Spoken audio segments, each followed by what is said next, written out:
guys! Welcome back to my channel. Today's sketchbook session is about water. Let's go! Back in 2021, I made a bunch of sketchbooks and I dedicated this one to gather knowledge and collect little discoveries. Now, I am not a professional, but I do believe in maintaining a lifestyle of constant learning, full of awareness and attentiveness.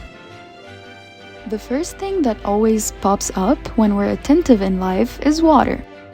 Earth is a giant container of water, where tiny containers of water live. Humans are 2/3 water, yet we still need a lot of it daily. Water is absolutely everywhere. It's in our environment, our food, and on the highest points of the tallest trees. Even when we search for life outside of Earth, we search for water first. Needless to say, we need water to survive or even just exist. Most people think water is such a simple and boring fluid, they don't realize how complex it can be. I always try to use my art to convey messages or share interesting information. I've came across the notion of dead water recently, and I thought to myself, what a nice idea to search and dedicate a whole spread for in the sketchbook, and I've learned a lot.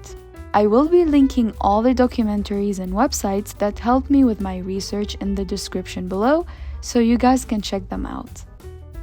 I started by creating a water pipeline design that will serve both as a related visual to the topic, water, as well as a structure for my information. Yes, I am one of those people who create almost all the artwork with the details in pencil first, and then I go back with a pen art. I just feel safer that way. After I'm done with the pencil art, I go over with my pen. I use Microns by Sakura 03 and 01 for various line thicknesses. Now, I am still experimenting with the template in the sketchbook and still figuring out what's the best way to both show the art and the information at the same time. I think I should look into more infographics, and if you have any feedback, feel free to leave them in the comment section below. After the line art, it's time for the watercolor. I used my watercolor palette by Sakura. Excuse the messy looking watercolor palette, but I used this yellowish color with the black to create a rusty looking water pipeline that will eventually contrast with the blue that suggests freshness. The whole idea behind these water pipelines is the forced and unnatural movement that water goes through to get to us.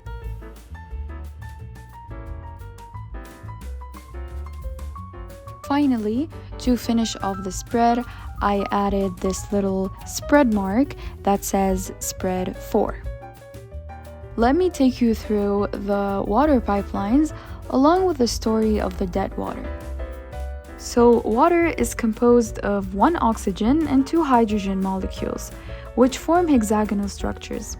The molecules themselves leave and others come, but the cluster lives a long time. These water clusters work as memory cells, where water records the whole history of its relationship with the world. Scientist Victor Schauberger suggests that water is a living substance which can die if treated poorly. So water should breathe, or even water should be happy.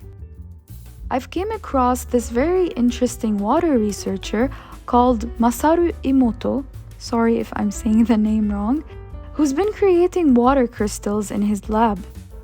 Emoto says that water records bad energy from people and pollution in the cities. Water from natural sources provides a wide range of crystalline formation, whereas dead water or poorly treated water does not. We drink a lot of dead water, which really sucks out the energy from our homes and bodies. Emoto says, imagine if you were water. You might want to die from all this forced and unnatural movement. All these pipelines are contrasted at the end of the spread with a flowy and natural pattern of water that looks fresh and alive. Water should flow happily. I hope you enjoyed this video, and I hope you now see how interesting water can be. Again, all the links are in the description. Thank you so much for watching, and I'll see you in the next one.